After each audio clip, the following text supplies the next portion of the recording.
Emmanuel Macron est notre invité ce matin, bonjour. Bonjour. Emmanuel Macron, premier rendez-vous radio-télé important depuis votre déclaration de candidature. Vous étiez à New York, et à New York, vous avez appris la candidature de Manuel Valls à la présidentielle. Pour vous, Manuel Valls, est-il le candidat de la conciliation, de la réconciliation? C'est l'un des candidats à la primaire du Parti Socialiste, et ce sont les électeurs à cette primaire qui le décideront. Oui, non, mais d'accord. Et qui le qualifieront, c'est pas à moi de le faire. C'est un rassembleur? Il a plutôt été, quand il était au gouvernement, ce qu'il appelait lui-même être l'homme de la clarification. Oui. Donc c'est un rassembleur, Quand on clarifie, c'est ce qu'il a fait. On divise? Il a plus. Je constate que les autres, en tout cas déclarés à ce stade, une bonne partie d'entre eux, sont des ministres qu'il avait plutôt décidé de sortir du gouvernement. Est-ce que c'est l'homme qui a tout fait pour empêcher François Hollande d'être candidat à la présidence de la République? Seul François Hollande peut vous le dire. François Hollande a-t-il été victime d'un piège? Je vous le dis, seul François Hollande peut vous le dire. J'ai, pour ma part, quitté le gouvernement. Oui. Depuis la fin du mois d'août, donc je ne suis pas le mieux placé pour... Mais vous avez parlé d'un tireur couché. J'ai vu ça, c'est qui ce tireur couché? Il y en a plusieurs. Il y a plusieurs tireurs couchés. Ce que je vous dis, c'est qu'on m'a fait beaucoup de procès ces derniers mois, sur beaucoup de sujets. Ça ne vous a pas échappé. Oui. Moi, j'ai été clair. Quand j'ai eu des responsabilités à prendre, je les ai prises. J'ai toujours dit les choses du premier jour. J'en ai tiré les conséquences. J'ai monté un mouvement politique. Nous rassemblons derrière ce mouvement tous les progressistes. Quand j'ai considéré qu'il était préférable de quitter le gouvernement, j'ai quitté le gouvernement. Mais je ne l'ai jamais fait pour affaiblir un tel ou jouer dans des jeux tactiques d'appareil. Tout à fait. Et d'autres auraient pu le faire, ou l'auraient fait. Ils ont pris leurs responsabilités, et c'est au président de la République ou à ses proches de le dire. Silence, ça veut dire penser. Heureusement Emmanuel qu'on Macron. Oui, ça veut dire penser. Oui. J'aimerais lire au fond de votre pensée là concernant Manuel Valls. Mais je vous le dis, son attitude et son comportement face au président de la République. J'ai lu comme vous ce qu'il avait déclaré. Bon. Il vous lance un appel d'ailleurs, Manuel Valls. Il dit viens participer à la primaire. Vous tutoyez, hein? Tout à fait. Oui. Viens participer à la primaire de fin janvier pour ne pas diviser le centre-gauche et la gauche, pour ne pas abandonner le second tour de la présidentielle à François Fillon et au Front National. Que lui répondez-vous ce matin? Je suis clair depuis le début.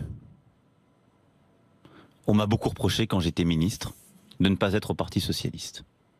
Les mêmes qui aujourd'hui me demandent d'aller à cette primaire, Monsieur Cambadélis par exemple. Vous êtes un peureux, dit-il. Oui, mais il a raison. Si j'étais un peureux, j'aurais pas quitté le gouvernement, j'aurais pas décidé, à l'époque on me disait que j'étais fou, de rassembler des Françaises et des Français sur une nouvelle base et de prendre tous les risques, de démissionner de la fonction publique et d'aller à l'élection présidentielle. Moi, j'ai pris tous les risques. Je ne suis pas dans un appareil politique, je n'ai pas de financement public, je ne suis pas resté au gouvernement tapis pour préparer tout cela. Non, j'ai pris les risques depuis le début et mes responsabilités. Mais enfin, les mêmes, il y a 6 mois, 8 mois, ce Cambadélis, il disait quoi? Il disait Macron, c'est un ministre d'ouverture. Alors, quand ça ne l'arrangeait pas, j'étais un ministre d'ouverture, et maintenant qu'en effet, ce rassemblement de progressistes que nous avons construit commence à leur faire peur, il faudrait qu'on aille se perdre dans les chicayas de la primaire du Parti Socialiste. Mais enfin, les femmes et les hommes qui me suivent, qui ont pris leurs responsabilités depuis le premier jour, qui sont pour certains des militants socialistes, des responsables des députés, des sénateurs, pour d'autres des femmes et des hommes du centre ou de droite, des femmes et des hommes de la société civile qui n'en peuvent plus de ces jeux d'appareil. Depuis le mois d'avril dernier, ils me suivent. On est aujourd'hui près de 120 000. Et je vais aller leur expliquer, attendez, j'ai réfléchi. M. Cambadélis et M. Valls, ils ont raison. On va s'arranger. On va faire quelque chose là, entre nous. On va régler les problèmes, puis ça ira mieux demain. Et vous pensez en plus, vous croyez, vous, que ces primaires vont régler les problèmes? On les a vécus en 2011. On gagne une légitimité. Quand on passe par une primaire et qu'on la gagne, on gagne une légitimité. Mais moi, la légitimité qui m'intéresse, c'est celle du premier tour de la présidence de la République, pour accéder au deuxième et la gagner. Parce qu'aujourd'hui, parlons-nous franchement, depuis 2 ans, quand bien même je ne suis pas dans les sondages ou les analyses, sortez-moi du jeu. Il n'y a pas un candidat de la gauche qui gagne, qui puisse accéder au second tour. Il n'y en a pas un. Vous êtes le seul? Mais aujourd'hui, on s'en moque, je me sors du jeu pour le moment. Je dis que tout ce discours de bien-pensance ou de moralisation ne prend pas en compte qu'aucun candidat de la gauche, indépendamment de moi, n'accède pas au second tour. Mais oui, c'est faire fi, tous ces appels, toutes ces sollicitations, de ce que nous avons construit. Qu'est-ce qui va se passer? Vous dites on gagne de la légitimité. Moi je veux bien. Mais le jeu des primaires, pourquoi je le dénonce depuis des mois? Regardez à droite ce qui va se passer. François Fillon va connaître exactement ce que François Hollande a connu en 2011. Il a gagné, il a une légitimité, vous avez tout à fait raison. Ça lui permet de prendre la main sur un appareil, de l'argent, de la possibilité de faire. Mais en toute honnêteté, si vous êtes un homme ou une femme de droite, moi que j'appelle progressiste, que vous croyez par exemple à l'idée européenne, que vous croyez à la société ouverte, que vous voulez protéger votre société aussi face au plus grand risque, et donc vous êtes attaché par exemple à la sécurité sociale, au remboursement de la maladie, vous pouvez aller voter pour François Fillon. Vous pourrez demain, même quand vous êtes un parlementaire investi il y a quelques mois, et que vous étiez sur le contingent de Monsieur Juppé par exemple, vous allez voter les réformes que portera François Fillon. Mais s'il devait être élu, il a déjà ses frondeurs de demain. La primaire, pense-t-on, va régler les choses à gauche? Mais on l'a vécu en 2011. On l'a vécu. Vous croyez Est-ce qu'elle a réglé les problèmes? C'est le monde de l'hypocrisie. Mais je pense que Valls, Montebourg, Hamon et les autres ne peuvent pas s'entendre après. C'est le monde. Mais écoutez, c'est le monde de l'hypocrisie. On vient d'en voir on en a vu les déchirements pendant 5 ans. Vincent Payon maintenant. Jean-Jacques Bourdin, on en a vu les déchirements pendant 5 ans. Qu'est-ce qui a profondément affaibli ce quinquennat? Les divisions, on pensait que les primaires les avaient réglées. Du premier jour, elles ont réapparu. Donc ce que je dis, et c'est toute la démarche que nous avons conduite à En Marche depuis avril dernier, c'est de dire les vraies divisions ne sont plus là où les partis politiques veulent les construire. Elles sont entre les progressistes et les conservateurs. Moi, celles et ceux qui me suivent, ils sont au clair. Et ils ne me manqueront pas sur les sujets clés. On est pour l'innovation, la réforme économique et sociale. Parce que vous allez présenter votre programme samedi. Réussir dans la société. Il est temps, disent certains. Mais, oui, mais je vais vous dire. Oui. C'est ça le plus important. Oui. Moi, le programme, je l'ai construit. Je l'ai construit avec les Françaises et les Français. On a été au-devant d'eux, on les a écoutés. J'en ai rendu compte longuement au mois de septembre et au mois d'octobre de ce diagnostic. Parce qu'il y a eu une mobilisation formidable. Et puis j'ai travaillé. On a construit. Et on a construit, c'est le livre que j'ai sorti il y a une dizaine de jours, Révolution, une vision, un projet cohérent. Les mesures sans projet cohérent, quand vous n'expliquez pas où vous voulez aller, ça ne sert à rien, elles se détricotent. Je vais y revenir. J'ai 2 questions à vous poser. La première, si Manuel Valls gagne la primaire, écoutez bien. Est-ce que vous accepterez de venir ici débattre avec lui? Oui. Oui? Bien sûr. Si Manuel Valls gagne la primaire, vous venez débattre avec lui ici? Bien sûr, et j'accepterai tous les autres débats que vous me proposeriez avec tous les autres candidats significatifs de ce premier tour. Est-ce que vous défendez le bilan de François Hollande, président de la République, de ce quinquennat, franchement? Je vais vous dire franchement, et je vous réponds toujours franchement. Mais je sais. Je défends parfaitement tout ce que j'ai conduit comme ministre. Je défends certaines des mesures de ce quinquennat. Il y en a d'autres avec lesquelles je suis moins à l'aise et sur lesquelles je reviendrai. Lesquelles? J'aurai l'occasion de m'en exprimer. Lesquelles? Mais j'aurai l'occasion de m'exprimer au cas par cas. Je ne vais pas ici vous dire les choses. Pour être très concret sur ce que je défends pleinement, je pense que ce qui a été fait par Bernard Cazeneuve, qui est aujourd'hui Premier ministre et qui a été ministre de l'Intérieur pendant ces 2 années, ce sont des bonnes mesures, je les défendrai. Ce sont des bonnes mesures et je considère qu'il faut les défendre devant une opinion publique. Vous ne défendez ni l'augmentation du nombre de chômeurs, vous ne défendez pas l'augmentation des impôts, vous ne défendez... Oui. C'est pas l'augmentation du nombre de chômeurs, c'est pas une mesure. Oui, c'est pas une mesure. C'est le résultat de mesures. Non, c'est le résultat d'une situation en France depuis d'ailleurs des décennies, parce qu'il faut bien le dire. La France a cette spécificité que depuis 35 ans, nous n'avons pas traité le problème de chômage de masse. Donc je ne vais pas l'imputer au quinquennat de François Hollande. Sur les impôts, ce serait un peu facile d'en faire l'inventaire maintenant. Je l'ai dit, j'étais conseiller à l'époque. Je suis donc solidaire de tout, ce serait trop facile. Par contre, avez même conseillé François Hollande pour la présidentielle de 2012. Hein, J'ai conseillé, comme je le vous dis lui avez souvent. conseillé de lutter contre la finance. Oui, vous êtes amusant. À l'époque, je je suis m'étais amusant. Non, je exprimé suis pas amusant, sur mais les ça vous 75%. fait sourire, même moi aussi. Les gens Oui. savent très bien ce que j'en avais pensé. Il y a des choses, quand vous êtes conseiller, Oui. vous conseillez des choses, vous pouvez être suivi. Il y en a d'autres, vous ne l'êtes Oui. pas, Mm. et vous pouvez être en accord ou en désaccord. Ma déontologie, c'est que, comme vous êtes un conseiller, vous ne le dites pas. Bon. Mais c'est une vraie différence entre se taire et être responsable. Quand j'ai été ministre, j'étais un responsable politique, je pouvais venir à votre micro, ce que j'ai fait, défendre des choses, j'ai échoué pour en faire passer, j'en ai réussi d'autres, je suis responsable de tout ce qui s'est passé. Alors. Quand vous êtes conseiller, c'est pas le cas. Mais enfin, sur la fiscalité, soyons œcuméniques. Il y a eu 2 chocs fiscaux ces dernières années. Il y a eu le choc fiscal de François Fillon en 2011, puis il y a eu le choc fiscal de 2012-2013. Mais il n'y en a pas qu'un. Bien, Emmanuel Macron, qu'avez-vous dans le ventre? Beaucoup s'interrogent, se demandent qui vous êtes. Et on va les C'est rassurer. votre savoir, vous allez les rassurer. Alors, candidat de la finance que François Hollande voulait combattre, candidat papier glacé avec plusieurs unes de magazines dont Paris Match regrettait pu accepter, candidat du mépris pour les illettrés. Non, je résume un peu. Alors, candidat de la jeunes, attendez, des jeunes Français qui ont envie de devenir milliardaires, candidat qui regrette l'absence, ça vous fait sourire, d'un roi en France, qui pense que la France n'ira pas mieux en travaillant moins, qui estime que la vie d'un entrepreneur est plus dure que celle d'un salarié, et qui pense que le meilleur moyen de se payer un costard, c'est de travailler. Alors, candidat de la finance. Si j'étais le candidat de la finance, je ne serais pas venu en politique. Par contre, je suis un candidat qui a travaillé. Oui, il n'y en a pas beaucoup. Moi, j'ai une expérience dans la vie professionnelle. J'ai été fonctionnaire pendant plus de 5 ans de ma vie, parce que j'ai réussi des concours de la République et j'en suis fier. Et j'ai démissionné de la fonction publique par cohérence, parce que je voulais prendre justement tous les risques et qu'on ne puisse pas me dire vous demandez aux Français de prendre des risques et puis vous, si ça marche pas, vous retournez dans la fonction publique. Donc j'ai démissionné. Et puis j'ai été dans la banque. Vous savez, il y a des centaines de milliers de Français qui sont dans la banque. Il faut pas les insulter. Et j'ai beaucoup appris. Et ça m'a été utile tous les jours comme ministre. Et ça m'est utile tous les jours et ça le sera demain. Parce que c'est mieux quand on parle des grands problèmes de la finance internationale, du financement d'une économie, de savoir de quoi on parle. Mais avoir un métier dans les mains, ça rend libre.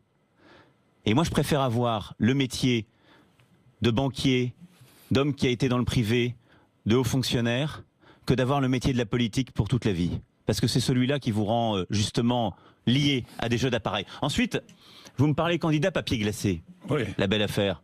Vous connaissez la presse comme moi. Si elle me met sur ses couvertures, c'est que ça doit faire vendre. Le jour où je ne ferai plus vendre, Jean-Jacques Bourdin, on ne me mettra plus sur les unes. Je ne suis dupe de rien.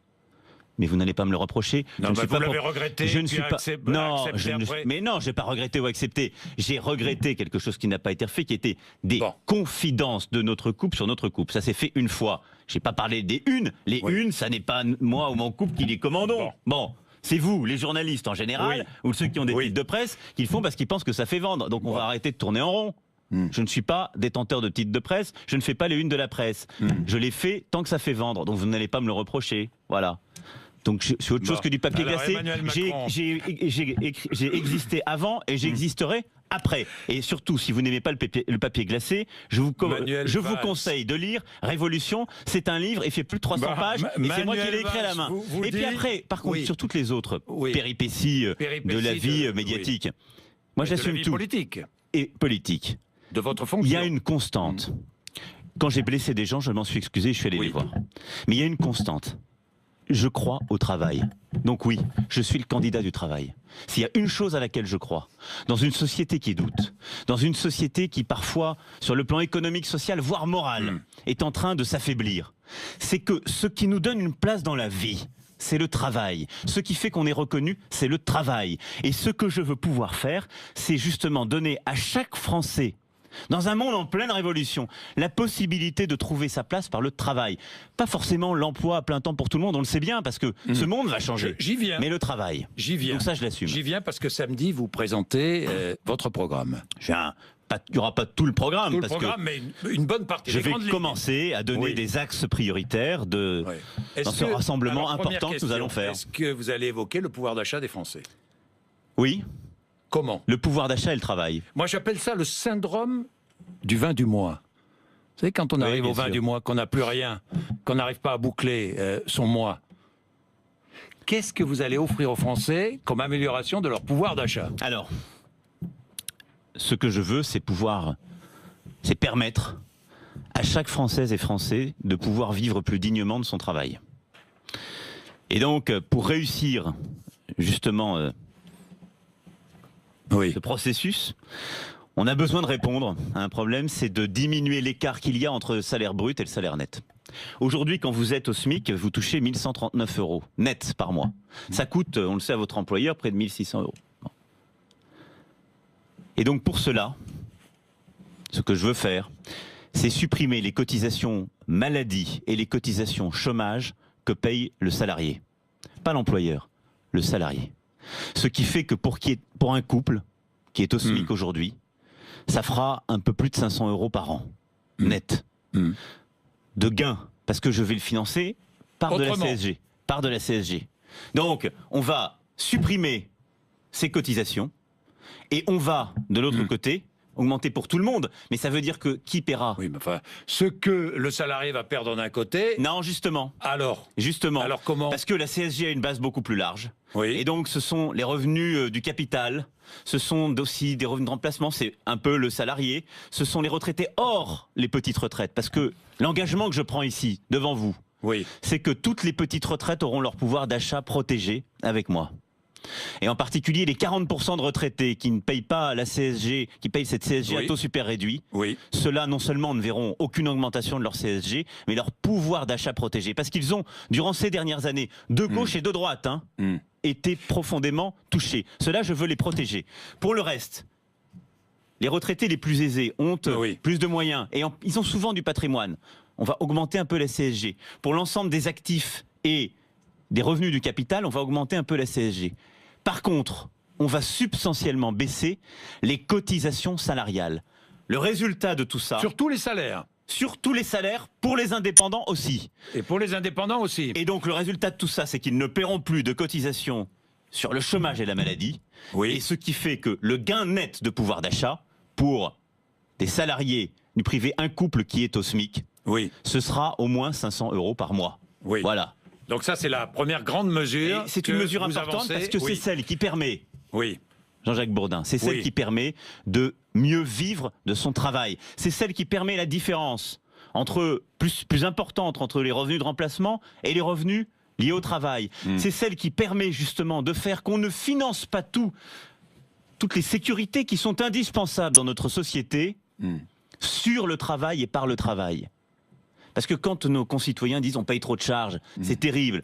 Les artisans, les commerçants qui nous écoutent, mais les salariés aussi, à qui le patron tous les jours dit tu me coûtes cher, et qui n'ont pas le sentiment à la fin du mois en effet de le mesurer. C'est parce que notre système a été conçu à la fin de la Seconde Guerre mondiale dans un monde où il y avait peu de chômage et qui était un monde de l'assurance où sur le salaire, par le salaire, on payait beaucoup de choses. Et on pouvait payer beaucoup de choses. Il faut maintenant progressivement changer cela. On a su le faire sur la maladie, il faut aller au bout, et il faut le faire sur le chômage. Et donc, oui, c'est un gain de pouvoir d'achat pour tous les salariés, non salariés, c'est-à-dire pour tous les travailleurs français, qui ne sera pas payé par les patrons et donc qui ne réduira pas leur compétitivité. Et Emmanuel Macron, le temps de travail, parce que là, vous avez avancé une idée qui a fait débat. Qui a fait dire beaucoup de bêtises, même à votre antenne, par certains responsables politiques, je les ai entendus. Bon, alors, précisez les choses. Alors, est-ce que les jeunes travailleront plus et les plus de 50 ans travailleront moins? Mais enfin... Mais j'ai entendu ça. Oui, vous n'avez pas entendu. Vous avez mal lu dans ces cas-là où vous avez entendu les gens qui aiment déformer ce qu'on dit. J'ai simplement dit quoi? On est dans une société qui a profondément changé. Le rapport au temps de travail est-il le même à tous les âges, dans toutes les situations, dans tous les secteurs? Non. Le temps de travail, 35 heures par semaine, posté. Est-ce qu'il est facile à organiser, pertinent? Quand vous êtes dans une industrie automobile, oui, ça marche bien, on sait le faire, c'est organisé, c'est pour ça que ça fonctionne. Et on n'y touche pas. J'explique et je vais vous dire. Le temps de travail, 35 heures, le même pour tout le monde. Dans les hôtels, cafés, restaurants ou à l'hôpital, ça a été facile à mettre en œuvre? Pas du tout. Demandez au cafetier, demandez à l'hôpital public si ça a été facile de le mettre en œuvre partout pour tout le monde. Non. nous rentrons dans un monde où quand même, dans les âges de la vie, on a des préférences différentes. Et c'est ça ce que j'expliquais. Quand vous êtes un jeune qui rentre dans le travail, vous avez plus d'énergie, vous avez envie d'apprendre votre métier. Votre employeur d'ailleurs vous dit, toi tu sais rien faire, je vais pas te prendre à 35 € SMIC. Vous dites, non, moi j'ai l'énergie de travailler plus. Après vous allez avoir des enfants. Vous avez peut-être envie d'un peu plus de temps pour les élever. Il est fou ce monde où on a du temps à 60 ans quand ses enfants sont grands et qu'on n'a parfois pas pu les élever. Demandez à un couple de franciliens qui travaille 35 heures mais qui a 2 ou 3 heures de transport quotidien, s'il arrive à élever ses enfants comme il le voudrait. Non. Quand vous avez, après, entre 45 et 55 ans, vous avez de l'énergie, les enfants sont plus grands, vous avez envie de retravailler plus. Et puis après 55 ans, vous avez le droit d'être fatigué, que vous soyez par exemple instituteur devant des classes chahutées dans des secteurs difficiles. Vous pensez que c'est facile de toujours faire autant d'heures de cours? Non. Donc on voit bien que notre société, elle a évolué, elle n'est plus monolithique. Et donc, ce que je dis, c'est dire pour toute la France, pour tout le monde, pour tous les âges, on va travailler 35 heures par semaine, c'est sans doute un peu réducteur. Bon, alors comment va-t-on travailler sous une présidence Macron? Donc là-dessus, je dis, on doit protéger le pouvoir d'achat des Françaises et des Français en leur donnant de la liberté. Donc je ne suis pas pour changer le temps de travail par la loi. Premier point, c'était mon désaccord avec Alain Juppé. Quand j'entends certains responsables politiques, Monsieur Bayrou par exemple, qui a soutenu Alain Juppé et qui aujourd'hui défend la main sur le cœur les heures supplémentaires de tous les Français, je lui dis, vous n'avez pas lu le programme que vous avez soutenu un programme qui supprimait toutes les heures supplémentaires entre 35 heures et 39 heures. De grâce, soyez cohérents, la vie politique en meurt. On en parlait tout à l'heure pour les primaires, avec des gens qui savent plus où ils habitent. On en parle maintenant pour les responsables politiques. Ils défendaient il y a 2 mois la suppression des heures supplémentaires entre 35 et 39. Et maintenant, la main sur le cœur, ils défendent le pouvoir d'achat des Français. Soyons raisonnables. Bon, alors... Ensuite, ce que je dis, c'est que pour réussir à faire cela, je maintiens 35 heures dans la loi, mais je donne la possibilité, comme sur tout un tas d'autres sujets du droit du travail, de déroger au niveau de la branche ou au niveau de l'entreprise par un accord majoritaire. C'est donc un changement de philosophie qui permet non pas à l'individu placé seul face à son employeur, parce qu'on sait bien que c'est une relation qui est profondément inégale, mais à l'individu protégé par le syndicat de l'entreprise ou le syndicat de la branche, de faire valoir davantage ses droits, d'être plus adapté au terrain, et donc de pouvoir négocier des accords plus intelligents. Qu'est-ce que ça veut dire ? Ça veut dire que quand vous êtes un salarié de Arc International, à Arc, entreprise où je me suis rendu plusieurs fois, dans le Pas-de-Calais, votre espérance de vie, elle est de moins de 65 ans.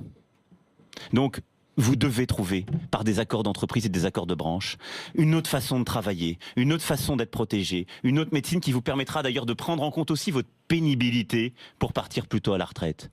Quand vous êtes dans le secteur informatique, que vous avez plein d'énergie, vous devez pouvoir négocier en effet d'autres heures de travail, un temps de travail, mais négocier par accord. Je crois à la République contractuelle, parce qu'elle est plus intelligente, parce qu'elle est plus proche du terrain, parce qu'elle donne une vraie flexibilité, mais une bonne flexibilité, à l'employeur comme au salarié.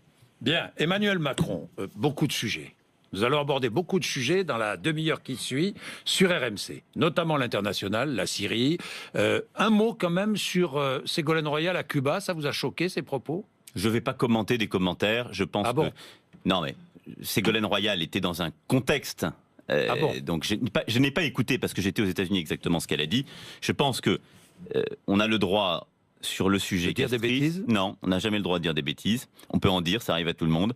Je pense que il y a un romantisme révolutionnaire, surtout vu de Paris. Il y a aussi un droit d'inventaire. Résolument, parce que il ne faut pas faire d'angélisme. Le castrisme a été un moment de libération. Ces propos? Je ne suis pas un censeur. Bien. Je ne les aurais pas tenus. Bien, vous ne les auriez pas tenus. Il est 8h57, Emmanuel Macron avec nous, avec les auditeurs d'RMC, pendant une demi-heure.